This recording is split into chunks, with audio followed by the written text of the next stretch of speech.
Everything you need to know about the audio MIDI setup. This little guy is in the utilities folder. I've created an alias on my desktop.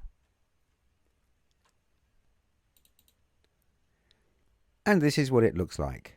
Now, all by itself, if you open it for the first time, this application doesn't do anything. You have to create stuff down here below. These are the two extra devices that I've created. If you open it for the first time, you will only see what your computer offers you as far as inputs and outputs. So basically, this is a configuration of all you've got coming in and coming out of the computer. The audio MIDI setup helps us, if we want, to join some of these input and output options together to be able to pass them on to something else. But just for now, I'll just explain what all this stuff is. This is my MacBook Pro configuration. So the audio MIDI setup is showing me all the audio devices. Ignore these two last ones. You won't have those. We'll get to those later. Built-in microphone is the built-in microphone on the MacBook Pro. It also has a built-in output. So I have a microphone on the actual laptop and I've got two speakers. Display audio, I have a Thunderbolt Apple display monitor, which also has one input and two outputs. I have a Yeti stereo microphone connected via USB, two outputs, because it has a headphone output. And the same microphone has two inputs. These are the two stereo inputs of the microphone.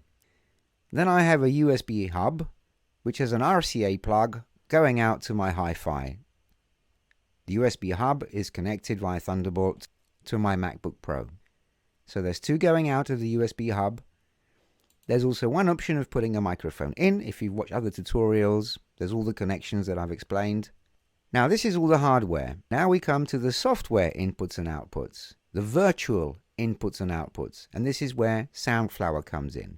You can download it, install it for free. Once done, it'll appear in here. And there are two parts to Soundflower. Soundflower 2 channels, Soundflower 64 channels. We will be using the 2 channels option. And what Soundflower does is it speaks with the internal sounds and can mix them up and join them up with anything else you want. So for example, Soundflower can record audio which is running on the monitor, a YouTube video or a piece of music playing.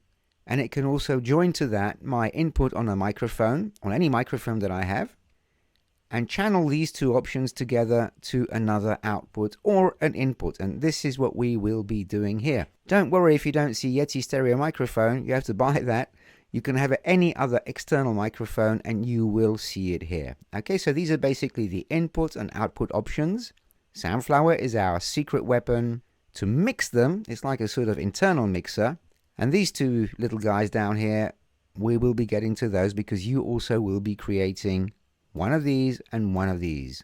And I repeat, we have all our inputs and outputs, and then we can virtually mix them together and send them to other destinations. And that is our main scope.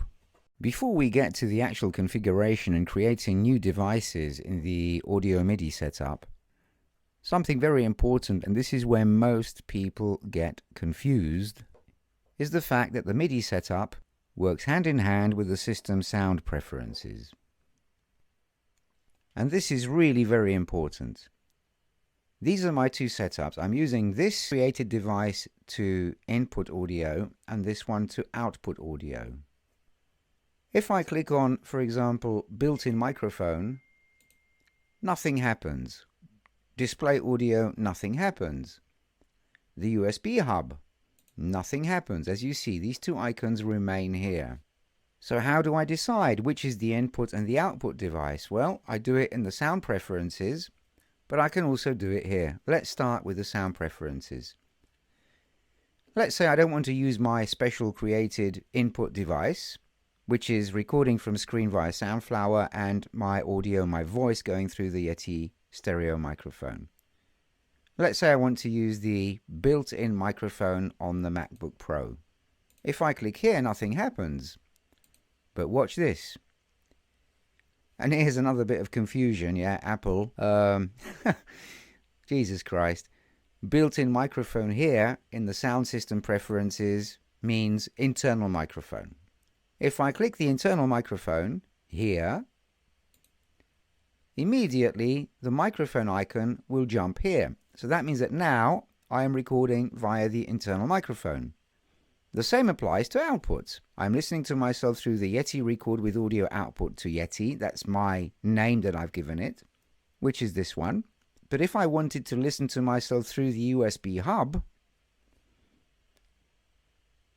all I have to do is choose it down here. Now, careful, watch the speaker icon jump up to here. There it is. And this is what confuses a lot of people, because some people discover that if you right-click one of these, you've got these options. Yes, well, these are the same ones like in the System Sound Preferences. Instead of me clicking the internal microphone here in the System Sound Preferences, if I would want to choose that as the input option, I can go up here, built-in microphone, right-click it, and there we are. So the important thing to remember is that these two configuration option panels, or preferences if you like, system preferences and audio MIDI setup, which is also a sort of preference, they work hand in hand.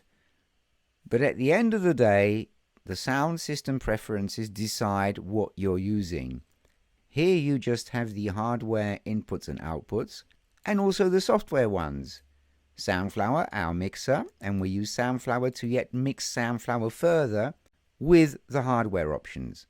Whatever you choose here, if you've done it correctly, then your sound system preferences decide which of these you are using for input and for output.